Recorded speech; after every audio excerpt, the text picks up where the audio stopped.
반갑습니다. 두 번째 오니까 무슨 설교를 해야 되나 좀 걱정이 됐어요. 김종원 목사님 너무나 존경하고 또 너무나 감사한 목사님이십니다. 하나님께서 아주 제게 복을 주셔서 목사님 교회 담임자로 계실 때 이렇게 다시 한번 부흥회를 인도할 기회를 얻어서 개인적으로는 대단히 기쁘게 생각을 합니다. 그리고 우리 박우영 목사님 또 우리 신재욱 전도사님 다 훌륭하게 잘 목회 훈련을 잘 받으시고 저에게 오셔서 다 젊은이 교회 아주 대단히 훌륭하게 사역하고 계셔서 그것도 또 대단히 프로싱 제일교회에 특별한 감사를 드립니다. 이번 부흥회 전체 다 하면 5번의 설교가 되겠는데요. 한번 건강검진 받으신 것 기억하시고 이번에 여러분의 영적인 상태를 한번 건강검진 해보는 시간 되셨으면 좋겠어요. 여러분 건강검진은 굉장히 유익하죠. 큰 병 생기기 전에 미리 알 수가 있기 때문이죠. 저희 어머님은 제가 신학교 다닐 때 돌아가셨어요.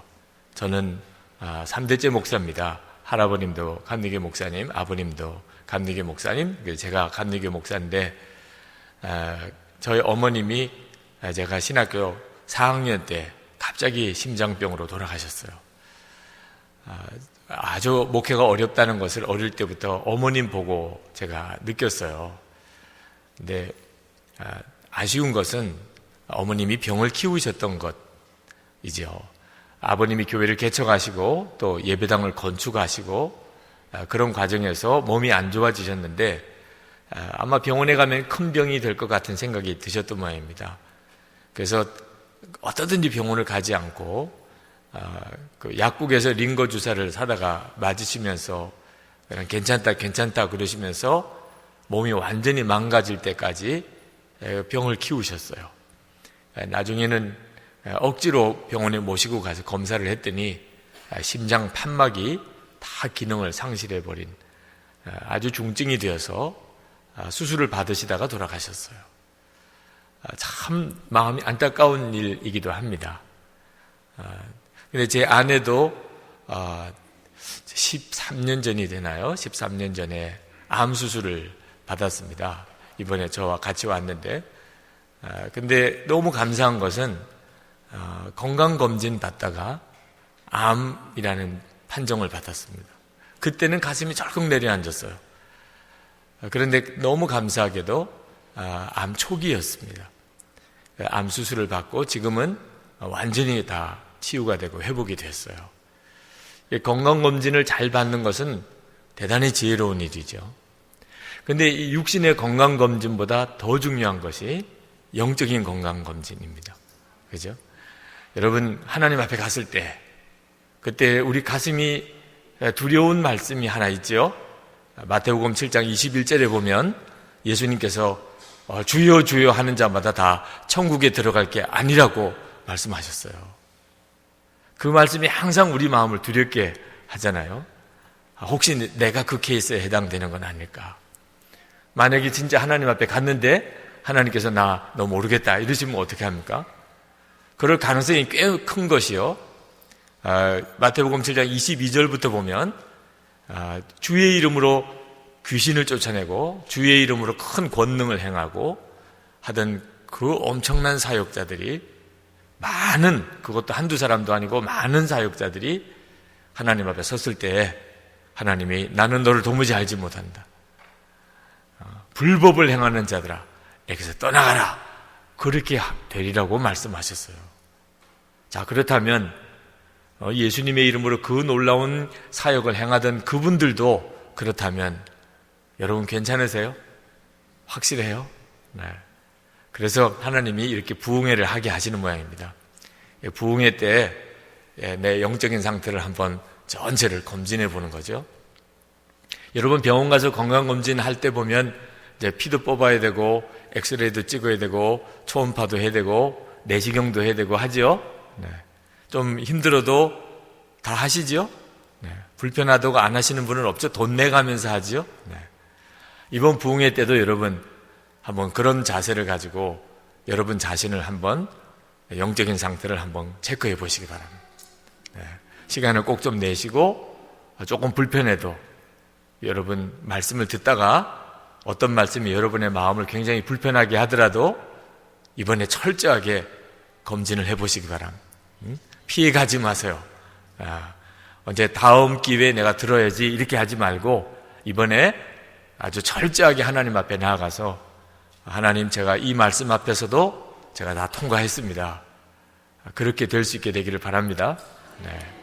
네. 저희 딸이 고등학교 지금 3학년이에요. 둘째 딸이.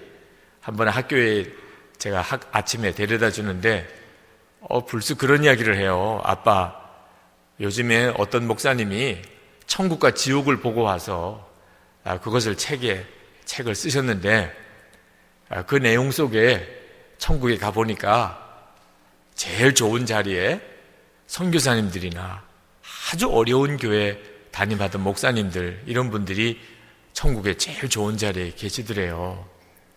그러냐, 그런 분들이 천국에 가서 상 받을만 하시지.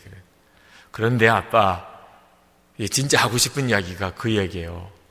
이분이 지옥에 갔는데 지옥의 제일 첫 번째 층에 누가 있나 보았더니 큰 교회 담임하는 유명한 목사님들이 그 교회 거기 계시더라고요. 그냥 갑자기 차 안에 분위기가 썰렁해졌어요. 네. 저희 딸에게 있어서는 그 말이 굉장히 충격이었나 봐요. 왜냐하면 아빠를 보니까 아빠도 큰 교회 담임 목사요, 유명한 목사같이 그렇게 생각이 들었던 모양입니다. 그러면 이거 아빠도 그런 케이스가 아닐까, 이런 걱정이 들었던 모양이에요. 저도 뭐라고 대답을 해주기가 곤란하더라고요. 아무 대답을 못하고 가만히 그냥 운전만 해 갔더니 얘가 분위기가 아무래도 이상하다고 생각해서 그랬는지 지옥 맨 밑바닥은 아니고 제일 첫 번째 층에 있다고. 제가 위로가 되겠습니까? 네. 이건 심각한 문제죠. 정말 심각한 문제예요. 저도 굉장히 심각한 문제죠. 이번에 정말 점검해 보셔야 돼요. 나야 당연히 천국에 가겠지. 제가 한 분 한 분을 다 그렇게 영적인 건강검진을 해드리고 싶지만 그럴 수는 없는 여건이라 이제 전체적으로 말씀으로만 점검을 해드려야 되는데 한번 제가 전체적으로 간단하게 여러분의 영적인 상태를 한번 검진해 드리고 싶어요. 제가 한 10가지를 여러분에게 물어보겠습니다. 단체로 대답해, 단체로. 네. 예수를 믿으면 정말 구원받은 사람은 이렇다, 이렇게 성경이 말해주고 있는 10가지에 대해서 여러분에게 말씀을 드릴 테니까 마음으로부터 아멘이 되시는 분, 마음으로부터 아멘이 되시는 분은 크게 대답해 주세요. 네. 그러나 자신이 없으신 분, 조금이라도 마음이 이렇게 걸리시는 분은 가만히 계시면 됩니다. 쉽지요? 네. 피 뽑아야 되는 것도 아니고, 네. 옷 벗어야 되는 것도 아니고, 네. 그냥 마음에 아멘이 되시는 분은 크게 아멘, 또 아멘이 안 되시는 분은 가만히 계시면 됩니다. 네. 자, 예수를 믿으면 이렇다, 이렇게 된다, 구원받은 사람은 이런 사람이 된다 라고 성경이 말하고 있는 겁니다. 자, 여러분은 정말 물과 성령으로 거듭났습니까? 둘째, 여러분 성령 세례 받았습니까? 셋째, 성령님께서 주신 은사를 받았으며 그것이 무엇인지 아십니까? 넷째, 내 양은 내 음성을 듣는다고 했는데 주님의 음성을 들으십니까? 다섯째, 예수님을 믿은 후에 모든 두려움과 염려가 사라졌습니까? 여섯째, 죽어서 천국에 가는 것도 기쁘십니까? 일곱째, 원수도 사랑하게 되었습니까? 여덟째, 예수님과 함께 자아가 죽었습니까? 아홉째, 은밀한 죄가 다 사라졌습니까? 열 번째, 아무 부족한 것도 없고 너무 행복하십니까? 이번에 부흥회 다 나오셔야 되겠어요. 끝까지 다 나오셔야 되겠어요. 여러분, 그냥 넘길 문제가 아니에요. 여러분 만약에 건강검진 받으러 들어갔다가 엑스레이를 필름을 보고 또는 초음파 기록을 보고 피검사한 그런 차트를 보고 의사 선생님이 고개를 갸우뚱거리면서 뭐가 보인다 그러고 수치가 너무 높다 그러고 정밀검사 해야 된다 그러면 느낌이 어떠세요? 정말 가슴이 철렁 내려앉잖아요. 이 10가지 점검을 예수 믿으면 이렇게 된다 그랬어요. 그런데 어떤 내용에 대해서 내가 분명하게 아멘이 안 된다면 그건 심각한 문제죠. 이거 이렇게 자꾸 뒤로 미루다가 주님 앞에 설 때까지 그대로 가는 거예요. 그러니까 문제가 있다면 왜 문제가 있는지 해결받아야 되면 여기서 해결을 받아야죠. 이거 뒤로 미룰 문제가 아니에요.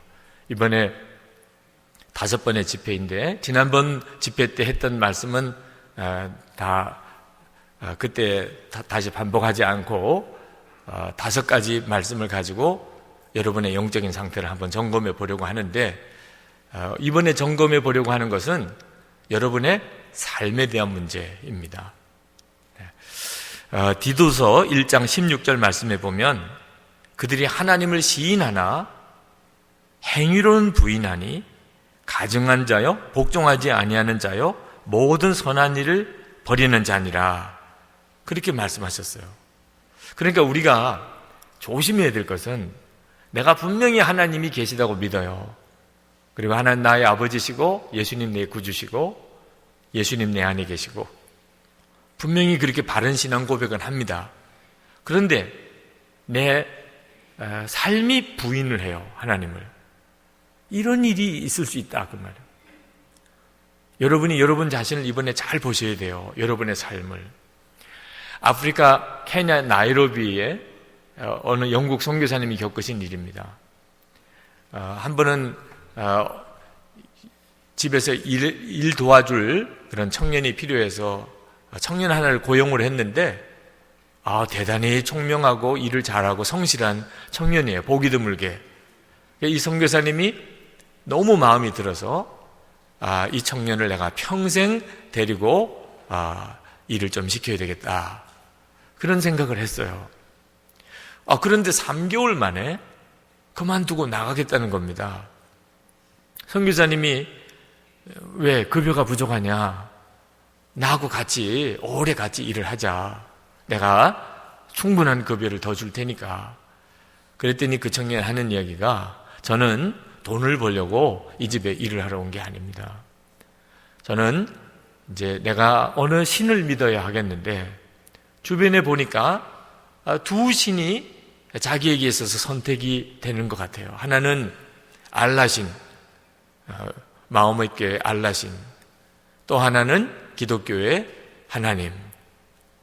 어떤 신이 진짜 신인지를 잘 모르겠다는 거예요. 그래서 생각해 보기를 그 신을 정말 잘 믿는 사람 집에 가서 3개월 동안 같이 살아보면 그러면 어떤 신이 진짜 신인지를 알 수 있지 않겠나 이런 생각을 했다는 거예요. 그래서 하나님을 믿는 사람 중에 제일 잘 믿는 사람이 누굴까? 선교사님이지 않겠나. 그래서 3개월 동안은 선교사님 집에 와서 같이 일을 해주면서 살아보면 그러면 하나님이 진짜 참신인지를 알 수 있을 거다. 그리고 난 다음에 무슬림 신앙이 아주 깊은 사람 집에 가서 또 3개월 동안 일을 해보고 그리고 자기가 어떤 신이 참신인지를 결정하겠다고 생각을 했다는 거예요.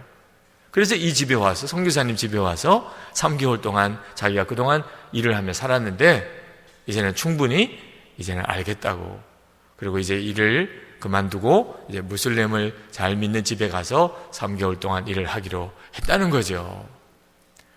그 영국 선교사님이 깜짝 놀랐어요. 진작 이야기하지, 진작. 그랬다는 거예요. 자, 여러분, 어떤 사람이 여러분의 집에 와서 같이 3개월을 살고, 여러분이 믿는 예수님이 정말 살아계신 주님이시구나. 그렇게 믿을 수 있을까요? 어떤 사람이 여러분 집에 왔어요. 정말 구도자가 정말 구원이 어디 있는지, 예수님이 진짜 살아계신지 그걸 알고 싶은 사람이 여러분과 함께 3개월 동안 집에서 같이 살았어요. 그리고 예수님은 진짜 살아계신 주님이시구나, 그렇게 고백할 수 있을까요? 그 말씀을 하고 있는 거예요. 삶으로 부인하는 사람이 많아요. 같이 살아보니까 오히려 정반대가 나타나요. 예수님, 그분이 진짜 믿을 만한 분은 아닌가 봐. 예수를 저렇게 잘 믿는다는 분이 실제로 살아보니까 어떻게 저렇게 살 수 있지? 이건 문제가 심각하잖아요. 이번 부흥회 때 과연 내 삶이 예수를 믿고 난 다음에 정말 거듭나서 변화되는 그런 사람이 되었나? 또 어떻게 그렇게 될 수 있을까 하는 것에 대해서 여러분과 같이 나누려고 하는 겁니다. 우리가 예수님을 정말 잘 믿고 있는지 하는 것에 대해서 오늘 밤에 점검해 보려고 하는 기준은 이제 내가 행복한가 하는 거예요. 여러분 행복하십니까? 예수를 믿으면 행복해지게 되죠. 우리가 행복하지 못한 이유는 살아계신 하나님을 내가 만나지 못했기 때문입니다. 우리가 전도할 때 예수를 믿으세요, 그러면 당신이 행복해질 것입니다, 그렇게 전도합니다. 왜냐하면 사람은 본래 지어질 때, 창조될 때 하나님을 만나기 전에는 전혀 행복할 수 없게 그렇게 만들어져 있어요. 그러니까 예수 안 믿는 사람들은 겉으로는 아주 부유하게 사는 것 같아도 그들 마음이 깊은 곳에 당신이 행복하십니까? 라고 물으면 아니요, 이렇게 대답하게 돼 있어요. 겉으로는 아무리 자기가 행복한 척해도 그 마음 깊은 곳에는 나는 행복하지 않은데, 그렇게 대답하게 돼 있어요. 하나님을 만나기 전에는 누구나 그렇습니다. 근데 예수님을 믿고 이제 살아계신 하나님을 만나고 난 다음에는 사람들은 다 나를 불행하게 여겨도 내 마음의 깊은 곳에서 나는 너무 행복해요, 그렇게 고백하게 돼 있어요. 그러니까 우리가 전도할 때 예수를 믿으세요, 그러면 행복해지게 될 겁니다, 그렇게 말하는 거예요. 그런데 참 이상한 교인들이 생겼어요. 그 좋은 예수님을 믿어요. 그런데 행복하지 않은 사람이 생겼어요. 이건 정말 심각한 문제죠. 예수님을 믿어도 행복하지 않다면 대단히 문제가 생긴 거예요. 정말 예수 믿으면 행복한 사람이 될까? 저는 그 점에 대해서 자신이 없었어요. 왜냐하면 아까도 말씀드렸지만 제가 3대째 목사거든요. 저희 증조 할머님부터 생각하면 4대째 기독교인입니다. 우리나라에 처음 복음이 전해질 때 그때 처음 예수를 영접하신 분이 증조 할머니. 우리 한국의 감리교회 목사가 처음 세워질 때 그때 첫 번째 목사가 된 반열에 저희 할아버님이 계셨어요. 그랬던 집안이에요. 그런데 저희 어머님이 제가 4학년 때, 신학교 4학년 때 돌아가셨어요. 목사의 집안에 모든 게 다 행복하기만 한가? 그렇지 않더라고요. 저는 팔자가 목사라서 목사가 된 사람이에요. 제가 낳자마자 아버님이 저를 하나님께 목사로 바쳤다는 거 있죠. 저에게는 일방적으로 통보만 해줬어요. 근데 목사가 되는 길이 좋아 보였다면 얼마나 감사했을까요? 근데 제가 어릴 때 자랄 때 교회는 행복하지 않았어요. 왜 그렇게 교회 안에 싸우는 일이 많지요? 저는 어릴 때 교회가 겁이 났어요. 특히 아버님이 교회에서 혹시 쫓겨나지 않을까, 그게 굉장한 스트레스였어요. 정말 제가 어릴 때 경험한 교회는 늘 싸우는 교회였어요. 근데 저는 그 교회를 평생 섬겨야 되는 목사가 되는 게 제 팔자예요. 저는 영적인 무기징역자예요. 교회를 벗어날 수가 없어요. 그게 제 운명이에요. 저는 어릴 때 행복하다고 생각하지 않았어요. 예수를 믿으면 행복한가? 목사인 나도 행복하지 않은데 이런 딜레마를 가지고 있었어요. 하나님께 어느 날 제가 그런 질문을 했습니다. 하나님, 진짜 예수를 믿으면 행복해지는 건가요? 제가 보기에는 행복하지 않은 사람이 많은데 그러면 제가 앞으로 어떻게 전도도 하고 목회도 하나요? 그때 하나님께서 제 마음에 그렇게 물으셨어요. 너는 행복의 조건이 무엇이라고 생각하니? 하나님이 저에게 너는 행복의 조건이 무엇이라고 생각하니? 그렇게 물으셨어요. 자, 여러분에게도 한번 물어보고 싶습니다. 여러분, 행복의 조건이 뭐예요? 여러분이 행복하다, 행복하지 않다, 여러분이 그렇게 생각하실 텐데 거기에 무슨 조건이 있을 거 아니에요? 나름대로 기준이 있으실 거 아니에요? 여러분은 무엇이 행복하죠? 남편이 너무 좋으면? 아내가 마음에 들면? 그러면 그게 조건입니까? 아마 불행하다고 생각하는 분들 중에는 그런 문제가 있는 분이 있잖아요. 배우자 때문에 너무 나는 불행해. 여러분, 자녀들이 말을 잘 듣고 공부를 잘하고 하면 그게 행복의 조건입니까? 그런 사람이 있죠. 자녀 때문에 불행하다고 생각하는 사람이 있잖아요. 여러분, 집 문제, 차 문제, 돈 문제, 이런 어떤 재산의 문제, 이게 여러분의 행복의 기준입니까? 그런 분이 있잖아요, 지금. 나는 경제적인 문제 때문에 불행하다고 생각하는 사람이 있잖아요. 여러분, 건강한 것이 행복의 기준인가요? 실제로 많은 크리스천들이 건강 문제를 가지고 자기는 불행하다, 행복하다 이렇게 생각하고 있잖아요. 여러분, 교회에서 또 사람들에게 인정받고 존경받는 것이 행복의 조건입니까? 실제로 그런 분들이 있으실 거예요, 지금도. 여러분이 나는 행복하다, 나는 불행하다 이렇게 생각한다면 뭔가 조건이 있잖아요. 그게 뭐죠? 그게 정말 바른 기준인가요? 하나님께서 저에게 그걸 물으셨던 것 같아요. 저는 목사이지만, 목사의 집에서 자랐지만 나는 행복하지 않다고 생각했던 이유가 그 기준이 바로 되어 있지 못했구나 하는 사실을 깨달았어요. 여러분, 만약에 배우자가 마음에 들어야 되고 재산이 있어야 되고 건강해야 되고 자녀들이 잘 돼야 되고 자녀들이 내 말을 잘 들어주고 사람들로부터 내가 성공하고 존경받고 이런 것이 행복의 조건이라고 생각한다면 여러분은 평생 행복할 수 없는 사람이에요. 왜? 그것은 여러분을 행복하게 해줄 수 있는 게 아니기 때문이에요. 그런데 거기에다가 여러분의 행복을 걸고 있으니까 행복할 수가 없는 거죠. 여러분이 지금 행복하지 않다면 여러분이 행복의 기준을 바로 알고 있지 못해서 그런 거예요. 자, 오늘 시편 23편 읽었는데 이건 너무나 유명한 성경이죠. 아마 여러분 오늘 성경 본문을 읽으면서 좀 실망하신 분도 있으실 거예요. 오늘 뭔가 좀 특별한 말씀을 듣고 싶어 왔는데 이게 뭐야, 내가 너무 잘 아는 말씀이잖아. 여러분 너무 잘 아는 말씀이에요. 그런데 문제는 그 내용도 잘 아느냐 하는 거예요. 다윗은 여호와는 나의 목자시니 내게 부족함이 없으리로다 그랬습니다. 자, 여러분, 예수님이 여러분의 목자이십니까? 아멘이십니까? 네. 그러면 여러분에게는 이제 부족한 게 없으시지요?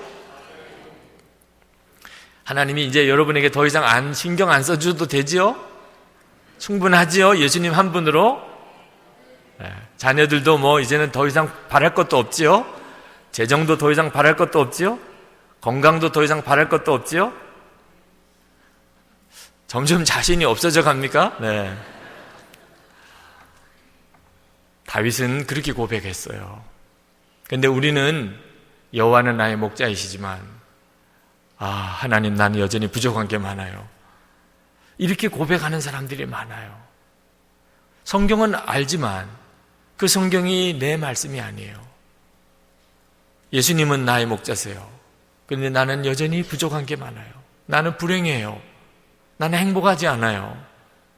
뭐가 잘못되어 있는 거죠, 지금? 다윗은 부족한 게 없을 정도로 다 갖추어졌기 때문일까요? 그렇지 않아요. 시편 23편을 읽어보면 다윗은 기가 막힌 처지에 있습니다. 사망의 음침한 골짜기를 다닐지라도 4절 말씀이에요. 다윗은요, 지금 언제 죽을지 모를 만한 위기 상황에 지금 처해져 있어요. 죽음의 골짜기를 지나다니고 삽니다. 다윗이 광야에서 사울 왕에게 쫓겨다닐 때는 짐승처럼 쫓겨다니고 있었어요. 그때예요. 여러분은 그래도 적어도 사망의 음침한 골짜기에 원수로부터 이렇게 쫓김을 당하는 이런 처지는 아니시죠? 5절 말씀해 보면 주께서 내 원수의 목전에서 그렇게 말씀하고 있어요. 지금 원수와 눈을 맞닥뜨리고 있는 거예요. 얼마나 무서울까요? 누가 여러분을 죽이려고 벼르고 있다는 것만 가지고도 아마 사는 맛이 없는 분이 되실 거예요. 누가 여러분을 죽이려고 하고 있어요. 적어도 그런 분은 없으시죠?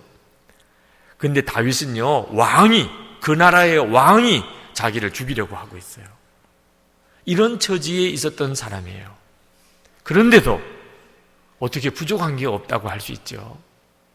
세상에 부족한 게 그렇게 많을 형편에 있는 사람 아니에요, 다윗이? 이유는 항상 하나님이 동행하고 계신 것을 그가 믿었기 때문이에요. 다윗이 그런 기가 막힌 어려운 처지에 있었는데도 그가 내게 부족한 것이 없습니다. 그 말은 나는 너무 행복합니다. 그런 뜻인데 어떻게 그런 고백을 할 수 있었는가? 4절 말씀에 주께서 나와 함께 하심이라. 다윗은 알았어요. 하나님이 나와 함께 계시다. 지금 사울왕이 나를 죽이려고 쫓아다니고 내가 지금 사망의 음침한 골짜기를 헤매고 다닌 것 같은데도 내가 알아요. 하나님이 나와 함께 계시는 것을. 6절 말씀에 내 평생의 선하심과 인자하심이 반드시 나를 따르리니. 다윗은 알고 있었어요. 하나님의 그 선하시고 인자하신 그 하나님의 사랑이 항상 자기를 따라다니고 있다는 걸. 이것이 다윗으로 하여금 그 기가 막힌 형편에서도 부족한 것이 없구나, 나는 행복하구나, 이렇게 하나님 앞에 노래할 수 있게 만들었어요. 그런데 말입니다, 우리가 예수를 믿고 우리가 누리는 가장 놀랍고 엄청난 축복이 바로 이 다윗이 누리고 있는 축복인 거 아십니까? 우리가 예수를 믿고 난 다음에 우리가 누리는 가장 놀라운 축복이 임마누엘 하시는 거예요. 예수님 어디 계시죠? 내 마음에 계시잖아요. 고린도 후서 13장 5절 말씀에 보면 예수 그리스도께서 너희 안에 계신 줄을 너희가 스스로 알지 못하느냐? 아멘입니까? 예수님이 내 안에 계신 것을 너가 스스로 알지 못하느냐? 우리가 지옥에 갈 수밖에 없는 자였는데 예수님이 십자가에서 우리를 위해서 보혈의 피를 흘려주셨고 우리 모든 죄가 사함을 받았고 하나님의 자녀가 되었고 그리고 예수님이 내 안에 오셨어요. 이것이 예수를 믿는 거죠. 자, 다윗이 주께서 항상 나와 같이 계시기 때문에 그는 짐승처럼 쫓겨다니는 것 같았고 그리고 사망이 엄청난 골짜기를 지나가는 것 같았지만 그는 부족한 것이 없다고 그렇게 고백할 수 있었다면, 예수님 나와 같이 계시다면 우리도 물론 부족한 게 없죠. 예수님 나와 같이 계시니까. 할렐루야. 바로 나와 함께 계시는 예수님을 만나는 거예요. 우리가 예수를 믿어도 예수님이 진짜 나와 같이 계시는 것을 내가 정말 만나야, 그래야 진짜 예수를 믿는 거예요. 그래서 예수를 믿고 너무 행복하다고 고백할 수 있게 되는 거죠. 예수님을 만난 사람은 다 그랬어요. 사마리아 여인, 여러분 수가성 사마리아 여인 이야기를 제가 자세하게 드릴 필요도 없지요. 너무 잘 아시니까. 얼마나 불행한 여자입니까? 사람 만나기도 싫었고. 그런데 예수님 만나고 난 다음에 그는 동네에 뛰어들어갔어요. 너무 행복한 사람이 되었어요. 환경이 달라졌나요? 아무것도 달라진 게 없어요. 달라진 게 있다면 진짜 예수님을 만난 거죠. 삭개오, 예수님 만나고 난 다음에 예수님과 함께 그 집에서 하루를 묵었어요. 예수님이 삭개오의 집에 오셨어요. 완전히 다 바뀌어버렸죠? 삭개오 자기 재산 반이나 떼어서 가난한 사람에게 나눠주고 다른 사람에게 자기가 착취한 거 다 4배나 갚았어요. 삭개오는 쫄딱 망했어요. 예수 믿고. 근데 너무 행복했어요. 예수를 믿는 사람은 다 이와 같은 사람이라는 거죠. 여러분, 우리가 나와 함께 계시는 예수님을 정말 알게 되면, 그 예수님을 바라보는 눈이 진짜 뜨이고 나면 우리는 너무 행복한 사람이 돼요. 이것이 복음이에요. 정말 점검해 봐야 됩니다, 여러분. 부산지방법원 부장판사이신 김신 장로님이라고 계십니다. 그 장로님 한번 저희 교회에 간증을 해달라고 모셨어요. 그 김신 장로님은 소아마비 장애인이십니다. 그런데 판사가 되고 그리고 장로님이 되셨어요. 너무 그 사역이나 삶이 훌륭해서 교회 청년들, 학생들에게 믿음의 도전을 주고 싶었어요. 장애가 있는 이분도 이렇게 놀라운 삶을 살 수가 있다면 우리 요즘의 크리스찬 청년 학생들이 너무 나약해요. 신앙의 도전을 주고 싶어서 간증을 부탁을 드렸어요. 근데 오셔서 만나보니까 저하고 나이가 같아요. 또 저하고 같이 부산에서 어려서부터 자랐어요. 너무 그 점도 이렇게 마음이 통하더라고요.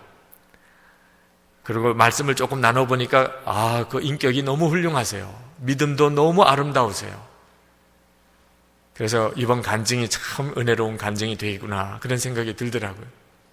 근데 간증을 이제 시작을 하시는데 당신이 예수님을 너무 늦게 믿었다고 그런 말씀을 하세요. 자기가 예수 믿은 것이 대학 3학년 때 처음 예수를 믿었다는 겁니다.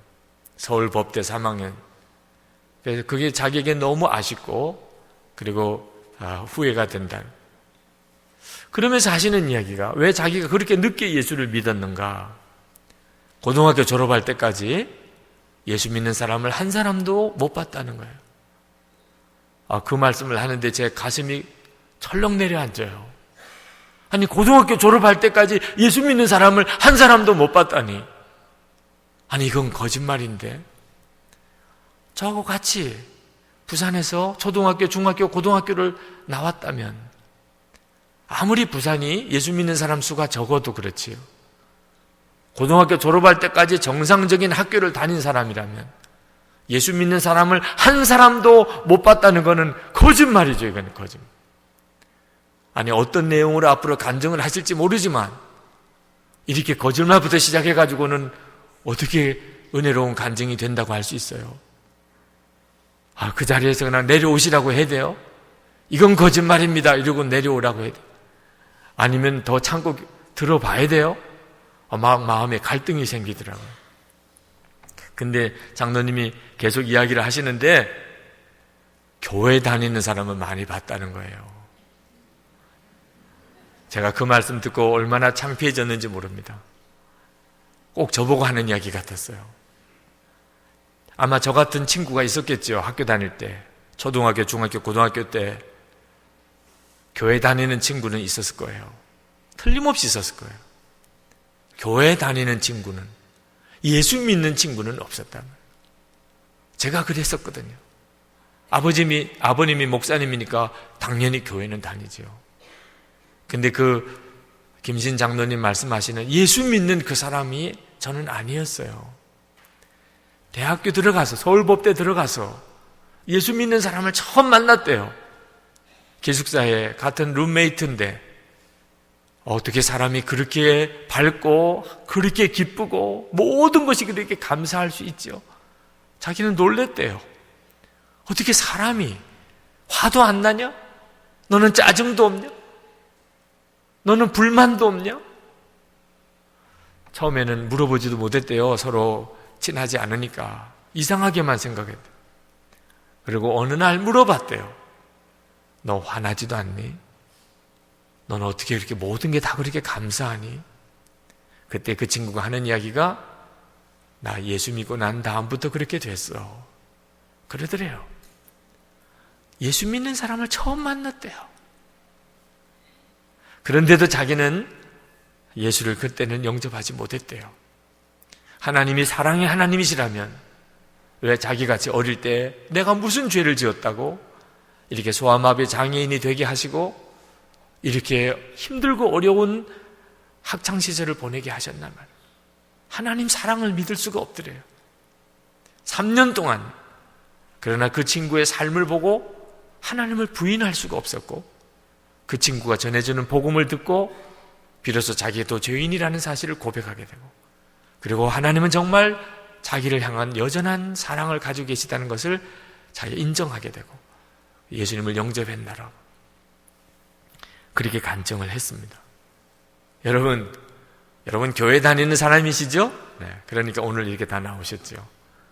예수 믿으시는 분이세요? 예수를 믿는다는 이야기는 예수님 한 분이면 충분해요. 아니, 하나님이 내 안에 오셨어요. 내 안에.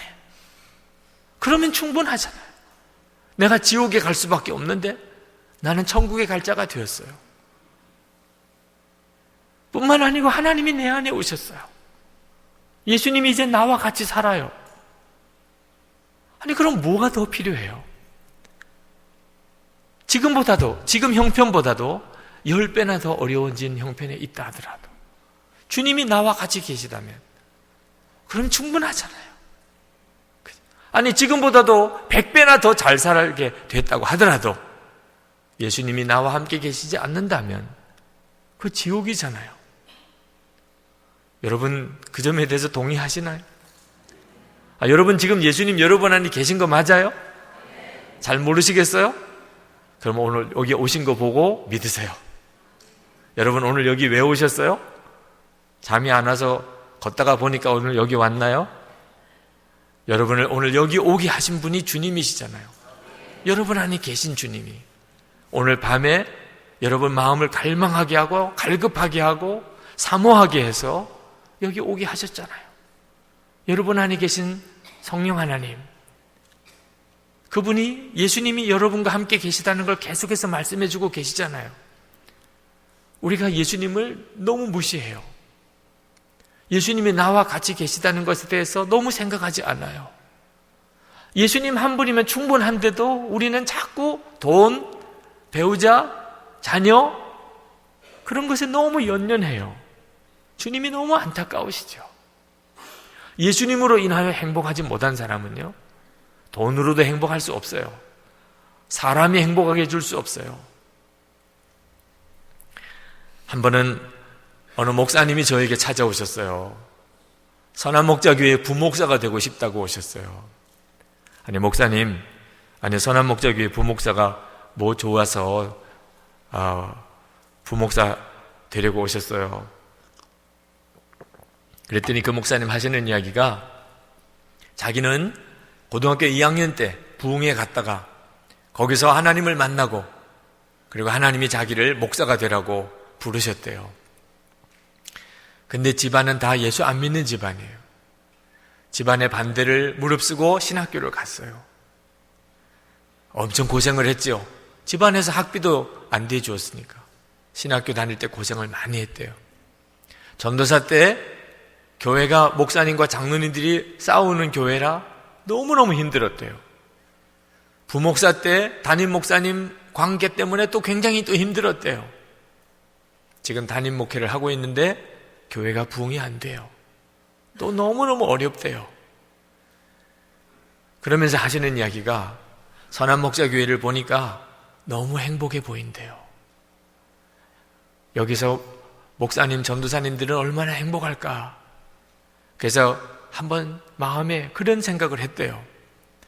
유기성 목사님에게 가서 나를 1년만이라도 좋으니까 선한목자교회 부목사로 좀 써주세요. 그래서 이 행복한 목회, 행복한 교회 생활을 한번 경험해 보면 나도 다시 개척을 하더라도 행복한 목회를 나도 한번 해볼 수 있지 않을까. 그래서 행복한 목회를 경험하고 싶어서 오셨대요. 제가 그 목사님의 말씀을 듣고 마음이 많이 아프더라고요. 얼마나 힘드셨을까. 정말 집안의 반대를 무릅쓰고 신학교를 갈 때부터 얼마나 힘들었을까. 그러나 그 목사님에게 선뜻 알겠어요, 우리 교회에 오세요, 이렇게 말씀을 못 드리겠더라고요. 제가 그 목사님에게 그런 말씀을 드렸어요. 목사님, 고등학교 2학년 때 성령 체험하시고 하나님이 목사님을 부르시고 예수님이 목사님 안에 오셔서 목사님의 주님이 되셨고, 그래서 신학교 가고 그리고 목사가 되셨는데, 그때부터 예수님은 목사님을 한 번도 떠나신 적이 없으셨는데, 그 예수님 목사님 안에 계신데도, 신학생 때도 전도사 때도 부목사 때도 지금 목회하시는 중에도 목사님이 행복하지 않으셨다면 예수님도 목사님을 행복하게 해줄 수가 없으시다는 뜻인데, 제가 어떻게 목사님을 행복하게 해드릴 수 있어요? 선한목자교회가 어떻게 목사님을 행복하게 해드릴 수 있나요? 목사님 안에 계신 예수님도 목사님을 행복하게 해주실 수 없다면 제가 무슨 방법으로 목사님을 행복한 목회를 경험하게 할 수 있을까요?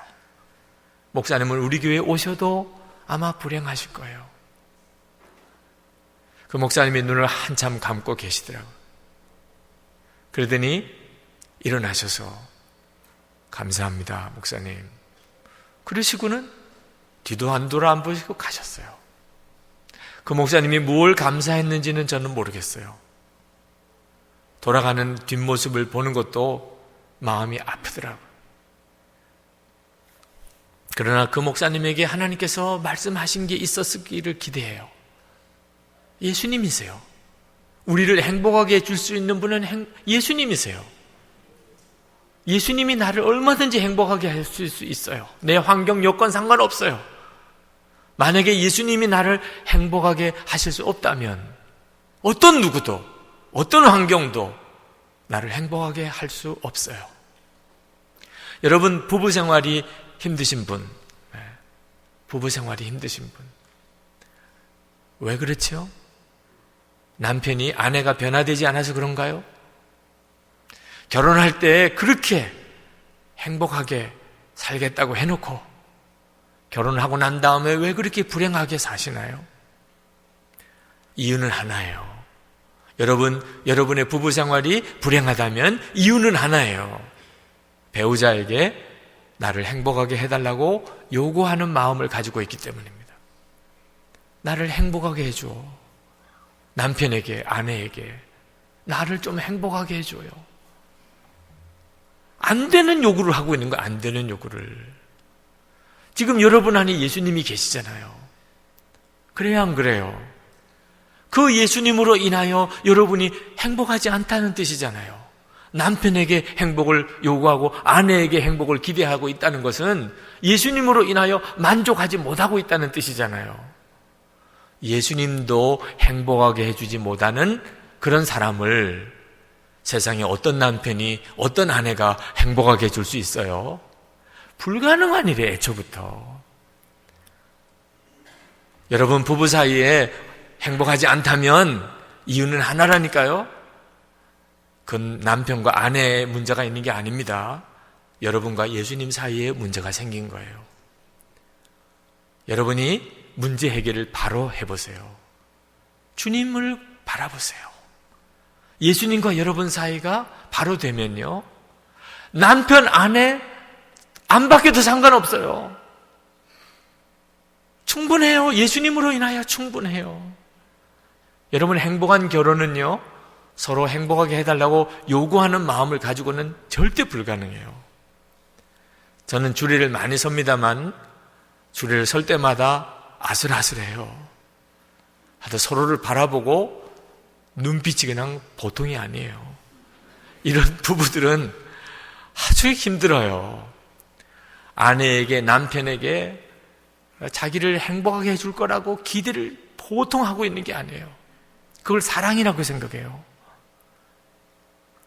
여러분, 행복한 부부는요, 예수님으로 인하여 행복한 사람이 배우자에게 그 행복을 흘려보내주는 것이 행복한 부부의 비밀이에요. 예수님으로부터 나는 충분히 행복해요. 그래서 내가 남편에게, 아내에게 내가 누리는 행복을 보내주고 싶어요. 어떻든지 그에게 행복을 나눠주고 싶어요. 그러면 문제가 될 게 아무것도 없어요. 여러분, 자녀들이 여러분에게 어떻든지 행복하게 해주기를 바라는 부모는요, 평생 불행해요. 이유를 아셔야 돼요. 자녀들이 부모를 행복하게 해줄 수 있는 자녀가 없어요. 그런 자녀가 있다면 예수님이 우리 마음에 오시지도 않았어요. 여러분이 자녀들에게 너 나중에 커서 돈 벌면 나 잘 모셔야 된다. 그때 용돈도 줘야 되고 생활비도 줘야 되고 너 나를 평생 잘 집에서 나를 좀 모시고 살아야 된다. 난 너만 믿는다. 그러면 자녀들이 도망갈 생각부터 해요. 왜 그렇지요? 어떻게 부모님을 행복하게 해줄 수 있냐 말이에요. 예수님도 행복하게 못해주는 부모를 예수를 믿으시면서도 왜 그렇게 자녀에게 행복을 바래요? 예수님 한 분이면 충분하잖아요. 그런데도 왜 자녀에게 난 너밖에 없다 이렇게 이야기를 해요? 자녀들이요 그냥 스트레스가 너무나 쌓이는 거예요. 우리 엄마 아빠는 예수님도 못 감당하는 분인데 아이고 나한테 저렇게 기대시니 도망가는 수밖에 없는 거죠. 자녀들에게 애초에 너희들을 나 신경 안 써도 된다. 나는 예수님 한 분이면 충분해. 나 너무 기뻐. 나 너무 행복해. 너희들이 살다가 힘들면 그러면 내게 와. 내가 너를 도와줄게. 이러고 나가면요 차라리 자녀들이 늘 부모 옆에 돌아요. 행복한 사람 옆에 있고 싶어요. 누구나 행복한 사람 옆에 있고 싶은 거예요. 어느 목사님이 아들에게 그랬대요. 너 나중에 커서 성공하고 돈 벌면 아빠 좋은 차 사줘야 된다. 그랬더니 그 아들이 하는 이야기가 아니 나이 들어 늙어서 무슨 차가 필요한데 그래. 그래가지고 속이 뒤집혀졌다는 거 있잖아요. 여러분 진짜 행복한 사람은요 예수님으로 인하여 충분해요. 서울의 어느 교회에 목사님 참 기가 막힌 이야기를 하시더라고요. 아들이 장로님 집인데 큰아들이 술집 여자를 데리고 와서 결혼하겠다고 해서 난리가 난 장로님이 계세요. 말려도 안 되고 야단쳐도 안 되고 달래도 안 되고 술집에 다니던 여자와 결혼하겠다는 겁니다. 그래서 목사님에게 상담 요청을 해왔어요. 우리 이야기는 도무지 안 들으니 목사님께서 좀 우리 아들을 만나서 제발 좀 설득 좀 해주세요. 그래서 목사님이 그 장로님의 큰아들 불렀어요. 그 사귀는 여자도 같이 오라고 그랬어요. 만나서 이야기를 들어보니까 술집에 다녔던 건 맞고 또 술집에서 만났어요. 그런데 집안이 너무 어려운 집안이고 또 예수도 안 믿었었고 그러니까 그때 정말 아르바이트로 술집에를 나갔었는데 그래도 삶이 완전히 망가진 그런 여의자는 아니었고 그리고 이 장로님 아들을 만나고 그리고 서로 사랑하게 되고 그리고 세례도 받고 지금은 또 아주 좋은 직장에도 나가서 열심히 살고 생각도 나름대로 반듯하고 이미 두 사람 사이에는 떼어놓을 수가 없는 그런 서로 사랑하는 사이인 것을 알게 됐어요. 목사님 생각하기에는 차라리 그 부모님이 마음을 바꿔줘야 되길. 이 아이들을 떼어놓을 수는 없을 것 같아요. 그리고 그 결혼하겠다는 자매도 전에 술집에 아르바이트를 나갔다는 사실 하나만 빼놓고는 나름대로 괜찮아 보였어요. 그래서 장로님 권사님을 만났어요. 그 장로님 권사님 한번 생각을 바꿔보시죠. 이래서 난리가 난 거예요. 그 장로님 권사님 얼마나 격하게 화를 내시는지. 목사님이 우리 집안을 어떻게 생각하신 겁니까? 아니 세상에 목사님이 그럴 가능성조차 생각했다는 것 자체가 자유계들에게는 이건 용납될 수가 없는, 우리에게 그런 며느리가 있을 수 있다는 가능성조차 목사님 생각했다는 것 자체를 우리는 용납할 수가 없다. 얼마나 분노하셨는지. 목사님으로서 너무 당황스러우셨다고. 자, 여러분들도 다 비슷하게 겪으실 만한 일들이죠? 네. 여러분들은 이런 경우에 목사님이 잘못했어요, 그 장로님이 잘못했어요, 자, 그 장로님 권사님 예수를 잘 믿으시는 분이에요. 그러니까 장로님 권사님이 되셨죠. 자, 예수를 잘 믿는다는 게 뭐죠? 도대체 예수를 잘 믿는다는 게 뭡니까? 우리 가문이 어떤 가문인데 예수님 내 안에 계시고 예수님 한 분으로 충분한가요? 그렇다면 그 아들이 말하고 있는 건 결혼하겠다고 그렇게 찾아왔을 때 그때 뭐 부모님이 가지고 있는 기준도 있을 수 있죠. 그러나 우리 집에 오기를 너 잘했다. 너 정말 우리 집에 와서 너희 집안도 다 구원 받으면 좋겠다. 너가 세례도 받았다니 너도 예수님을 잘 이제는 믿는다고 하니 그래, 너 정말 축하한다.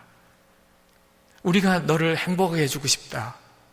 진짜 행복한 가정이 어떤 가정인지, 예수 믿고 정말 행복한 가정이 어떤 가정인지 너도 너희 집안도 다 함께 이번에 같이 누리면 좋겠다. 이렇게 받아줄 수는 없는 건가요? 여러분, 행복한 사람은요, 행복을 다른 사람에게 나눠주게 돼 있어요. 행복이 흘러가게 돼 있습니다. 그게 하나님의 계획이에요. 하나님은 여러분들이 예수님 그리스도 안에서 정말 행복하기를 원하세요. 한국에 오면 서울에 우이감리교회라는 교회가 있습니다. 그 교회 김진홍 목사님, 이집트에서 10년 동안 선교사로 계시다가 우이교회에서 담임 목사로 청빙을 하셔서 아주 독특하신 경력을 가지고 계신 분이에요. 그런데 이 김진홍 목사님이 한국에 10년 선교사 생활이 끝나고 한국에 담임 목사로 오셔서 교인들 신방을 이렇게 쭉 했답니다. 그러면서 너무 안타까운 이야기를 하시더라고요. 한국에 와서 깜짝 놀랐대요. 한국 교인들에게서. 왜 그렇게 시험 든 사람이 많고 왜 그렇게 마음에 상처를 받은 사람이 많은지. 안 그런 사람이 없더래요. 신방을 가보니까 장로님 가정부터 교인들에게 그렇게 시험 든 사람이 많고 마음에 상처를 받았던 사람이 많다고 하는 사실. 충격을 받았대요. 10년 동안 이집트에서, 거기서 이집트에서 예수를 믿는 기독교인들을 섬기면서 지내보니까 한국에서 예수를 믿는다는 사람은 불평할 자격도 없어요. 불평을. 이집트에서 10년 동안 선교사로 있어 보니까 한국에서 예수를 믿는 사람은요, 어떤 처지에 있든지 불평할 자격이 없어요. 불평. 너무 행복한 사람들. 그렇게 생각했대요. 그런데 한국에 와보니까 그 천국과 같은 한국에서 신앙생활한, 적어도 예수를 믿는 데 있어서만큼은 한국은 천국과 같은 곳이더래요. 그런데 그곳에서 예수를 믿는 성도들은 다 마음의 상처를 그렇게 가지고 있어요. 행복한 사람이 없더래요. 이건 죄라고 생각이 들더래요. 미국은 더 하겠죠. 그죠? 여러분, 이 미국에 와서 예수를 믿고 신앙생활을 한다고 하시는 분들, 여기서도 상처받았다, 나는 행복하지 않다고 한다면, 여러분, 우리는 저 이슬람권에서 예수를 믿는 사람, 저 북한에서 지금 신앙생활하고 믿음을 지키고 있는 우리의 믿음의 형제들 앞에 죄를 짓고 있는 거예요. 이건 정말 말도 안 되는 일이죠. 여러분, 동시대에 우리가 살고 있는데 말이에요. 북한에 있는 우리의 믿음의 형제들과 우리와 지금 같은 시대에 살고 있잖아요. 하나님 앞에 갔을 때 심판의 기준이 어떻게 다를 수가 있겠어요? 똑같잖아요. 북한에 있는 그 동포들, 그 기가 막힌 어려운 처지에서 찬송 하나 제대로 부르지도 못하고 성경 하나 마음대로 읽지도 못하는 가운데도 그들도 하나님 앞에 예배 드릴 때는 감사 찬송을 드릴 거 아니겠어요? 그런데 지금 우리의 처지에서 하나님 왜 나는 이렇게 불행해요? 이건 말이 되나요? 하나님은 같이 들으시잖아요. 같은 기도를 들으시잖아요.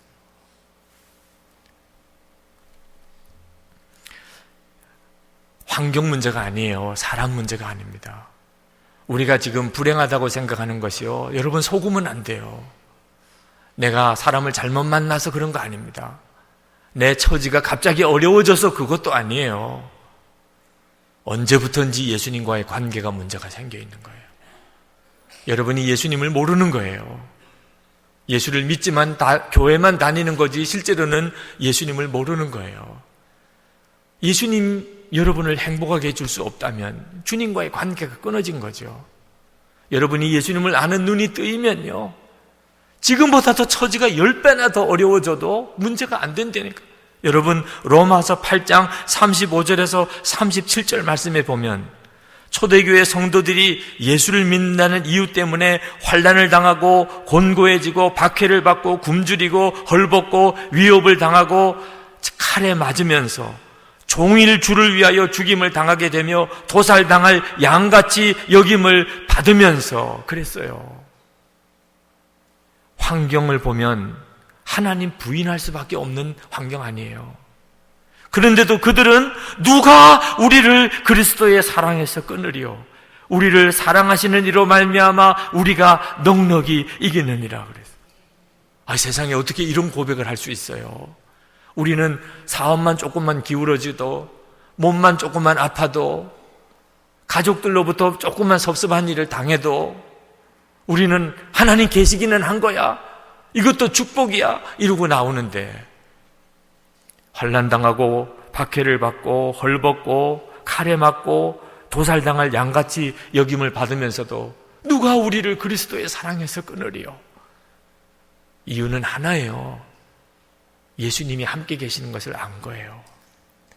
예수님이 그들과 함께 계시는 것을 너무나 분명히 그들은 알고 신앙생활을 했던 사람들. 제 후배 목사님 한 분이 계세요. 근데 셋째 아이를 얻었어요. 그런데 그 아이가 낳고 보니까 다운 증후군이에요. 그 사실을 알고 이 목사님 내외가 마음이 무너졌어요. 목사님이 새벽마다 새벽 기도를 할 때마다 하나님 앞에 원망의 기도가 나오더래. 하나님, 이런 아이를 주시면 어떡해요? 목회 어떻게 하라고?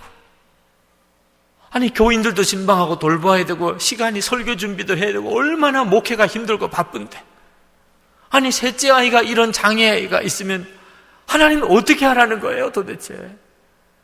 아니 하나님 자녀들이라도 지켜줘야지요. 막 그렇게 원망의 기도가 나오더래요. 근데 그때 새벽에 기도하는데 하나님께서 그 목사님의 마음에 너무나도 분명하고 강하게 말씀하시더래요. 너 나 하나면 충분하다고 했지 않니? 너 나 하나면 충분하다고 했지 않냐? 그런데 너 지금 보니까 그게 아니구나. 너는 환경이 좋아야 교회가 부흥이 되고 교인들이 너에게 잘해주고 자녀들이 건강하고 모든 게 너가 원하는 대로 잘 되어야 그래야 기쁘지. 너 나 하나만 가지고 기쁜 게 아니구나. 너 셋째 아이가 그렇다고 그래가지고 너 왜 이렇게 그냥 낙심이 돼가지고 마음에는 원망이 가득하냐? 너 나 하나면 충분한 게 아니었니? 그때 그 목사님이 확 억울하셨어요. 그렇구나. 자기 믿음의 실상을 본 거예요. 내가 왜 이렇게 지금 마음이 무너졌지? 예수님이 변한 게 뭐가 있나? 예수님은 항상 같으셨잖아. 셋째 아이가 다운 증후군인 것 때문에 내가 왜 이렇게 마음이 무너졌지? 그리고 하나님 앞에 회개의 기도가 터졌어요. 하나님, 너무 죄송해요. 제가 셋째 때문에 그만 나도 모르게 정신을 잃고 하나님 앞에 이렇게 원망하고 하나님 앞에 내가 이건 온전한 태도가 아닙니다. 저는 분명히 예수님 한 분이면 충분하다고 깨달았고 주님이 저와 함께 계시는 것을 말할 수 기뻤습니다. 지금 제 마음이 정상이 아니군요. 그리고 하나님께 회개하는데 하나님의 마음이 깨달아지더래요. 하나님께서 이 아이를 위하여 우리를 택하셨구나. 요즘에 아기 생기면 다 검사해 보잖아요. 한국도 다 병원에 가서 검사해 봐요. 다운 증후군이면 가능성만 있어도 다 검사에 나와요. 다운 증후군일 가능성만 있어도 요즘에는 다 낙태시켜 버립니다. 의사가 그렇게 권해요. 근데 하나님께서 이 아이를 도대체 어느 가정에 보내야 이 아이가 태어날 수 있을까? 우리가 택함을 받았구나, 그 아이 때문에. 목사님에게서 눈물의 감사가 나왔어요. 하나님, 우리가 택함을 받은 거군요. 이 아이를 어느 가정에 보낼까 하시다가 우리를 택하셨군요. 그리고 하나님 앞에 정말 원망의 기도가 감사의 기도로 바뀌었어요. 그리고 새벽기도 끝나고 집에 들어갔어요. 새벽기도 나올 때만 해도 그 셋째 아이를 보고는 한숨밖에 안 나왔어요. 들어갔는데 어쩌면 그 순간에 그렇게 달라졌죠. 너무 감사하더래요. 그 셋째 아이를 끌어안고 하나님께 기도했대요. 하나님, 감사합니다. 자, 이 아이가 뭘 알아듣겠어요? 그러나 그 아이의 영혼은 알겠죠. 엄마 아빠가 목사님, 사모님인데 자기 때문에 다 우울해요. 근데 처음 아버지 품에 안겨서 아버지가 하나님께 진심으로 감사합니다 라고 기도를 올려드리는 그 기도를 받은 이 아이의 영혼이 얼마나 기뻤을까요? 그 사모님은 더 슬픔에 사로잡혔어요. 아이가 다운 증후군이라는 사실을 알고 난 다음에 속이 터지는 것 같으더래요. 막 울고 싶더래요. 어디선가, 어디로 가서. 그러나 아기 낳고 난 다음에 산모가 어디를 갈 수가 있어요. 사택이 교회와 붙어 있는데 예배당에 기도하러 가서 울지 못해요. 울면 교인들이 뭐라고 그러겠어요? 사모님이 셋째가 다운 증후군이라서 저렇게 우시네. 그러면 교우들 중에 장애아가 있는 가족이 있는 교우들은 뭐라고 생각하겠어요? 목사님 가정도 장애아가 태어나면 저렇게 슬픈 거구나. 장애아는 하나님의 저주인가 봐. 그렇게 생각하지 않겠어요? 그러니 교회에서도 기도할 때 울지를 못하겠다. 집에서도 울지를 못해요. 왜? 큰아이 둘이 있는데 엄마가 울면 엄마가 왜 울지? 동생 때문에 그런가 봐. 아우, 쟤는 우리 집에 근심덩어리인가 봐. 첫째, 둘째가 그렇게 생각할까 봐. 집에서도 울지를 못해요. 속으로 울어요, 속으로. 하나님, 나 어떻게 해요? 한번 마음 놓고 그냥 울고라도 싶어요. 그때 하나님께서 그 사모님에게 깨닫게 하셨어요. 갑자기 하나님께서 그 사모님에게 보여주셨어요. 어느 크리스마스 날 큰아이 6살 때 선물을 사주었는데 크리스마스 아침에 그 선물을 트리 밑에 있는 것을 뜯어보더니 자기 마음에 들지 않는, 자기가 사달라고 한 게 아니에요. 그걸 벽에다가 내 동댕이 치면서 자기가 원하는 거 사달라고 발버둥을 치고 우는 큰아이 모습이 머리에 선명하게 떠오르더래요. 하나님이 내게 주신 선물인데 내가 원하는 것과 너무 달라. 분명히 그 아이에게 가장 좋은 선물을 사줬어요. 그 아이가 원하는 것은 그 아이에게 해로운 거였어요. 그 아이는 그걸 알지 못하는 것뿐이죠. 자기가 꼭 그와 같구나. 하나님이 이 아이를 내게 주신 선물인데 내가 원하는 것과 다르다고 내가 하나님 앞에 이렇게 투정을 하고 있는 거구나. 그리고 마음에 정말 깨달아지는 것이 선물이더래요. 그동안 하나님 앞에 기도할 때 하나님, 제가 사모가 됐는데 저는 마음의 성품에 사랑이 부족해요. 하나님, 저에게 사랑을 주세요. 사랑이 많은 사모가 되게 해주세요. 하나님이 나에게 너무나 적합한 아이를 주셨구나. 사랑이 많은 사모가 되게 하시려고. 하나님, 저는 아직도 천국에 대한 소망이 분명치 못해요. 저는 죽는 게 여전히 두려워요. 하나님, 저에게 소망의 눈을 분명히 열어주세요. 하나님이 이 아이가 내게 너무나 놀라운 소망의 눈을 열어주는 아이구나. 그게 너무 분명하게 깨달아지더래요. 내가 그렇게 원하던 것을 하나님이 주셨구나. 그 사모님이 그날 새벽기도 끝나고 집에 들어가셨는데 어쩌면 새벽기도 나올 때 하고 들어갈 때 그 사이에 그렇게 달라질 수 있냐 말이에요. 이 아이가 진짜 하나님이 주신 선물 같은 거예요. 다운 증후군인 증세가 있는 아이들은 얼굴 표정이 특징이 있잖아요. 그 특징이 있는 그 아이를 보는데 너무 하나님께 감사하더라고요. 그래서 목사님, 사모님이 다 그날 새벽기도 끝나고 다 뒤집어지셨어요. 그 아이를 데리고 오셨더라고요. 제 교회 사무실로. 목사님, 우리 셋째를 위해서 좀 기도해 주세요. 그 아이를 이렇게 받아들어 보니까 얼굴 모양이 조금 이상해요. 그랬더니 그 목사님, 사모님이 하시는 이야기가, 목사님, 다운 증후군이래요. 무슨 좋은 일을 알려주는 것처럼 다운 증후군이에요. 이것도 아니고요. 다운 증후군이래요. 난 처음에는 잘 이해가 안 되더라고. 다운 증후군이 뭐 좋은 건 줄 이렇게 느껴질 만큼. 아니, 세상에 그게 뭐 좋은 일이라고 그렇게 기뻐서 말하나. 그 간증을 듣고 그렇게 됐구나. 그 간증을 듣고 난 다음에 세상에 어떻게 이런 놀라운 기적이 일어날 수가 있죠. 그 셋째 아이를 끌어안고 하나님께 정말 마음의 축복의 기도가 나오더라. 여러분, 예수 믿으시고도 행복하지 않다면 전도하실 분이 아니고 다시 전도 받으셔야 될 분이에요. 목사님, 나 전도 좀 해줘요. 나 예수 믿었는데도 행복하지 않은 거 보니까 나 진짜 예수님을 모르나 봐요. 전도 받으셔야 돼요. 예수 믿고도 나 행복하지 않다면 옆 사람한테 전도해달라고 이야기해야 돼요. 나 다시 전도 받고 싶은데 이야기해줘. 예수를 믿으시면 행복하지 않을 사람이 없어요. 다윗의 고백은 다윗의 고백만 아닙니다. 우리 모두의 고백이에요.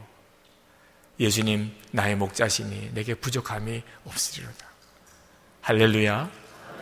오늘 이 시간 예수님은 여러분을 그렇게 부르세요. 나 하나면 충분해. 두려워하지 마. 염려하지 마. 내가 너와 함께 하잖아. 너의 속에서 생수의 강이 흘러가게 해줄 거야.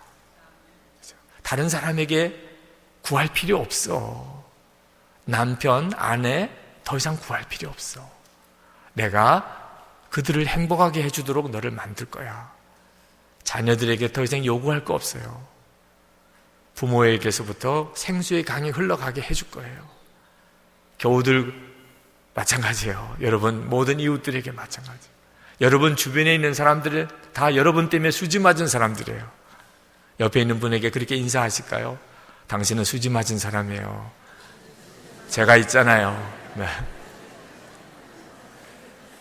오늘 이 시간에 예수님과 여러분 사이에 너무나 놀라운 만남의 시간이 되기를 축복합니다. 이제 우리 같이 기도하실 텐데, 예수님께서 여러분의 마음의 중심에서 오늘 여러분을 갈망하고 계세요. 여러분이 주님을 갈망하는 거 비교가 안 돼요. 주 예수님, 제가 주님을 원합니다.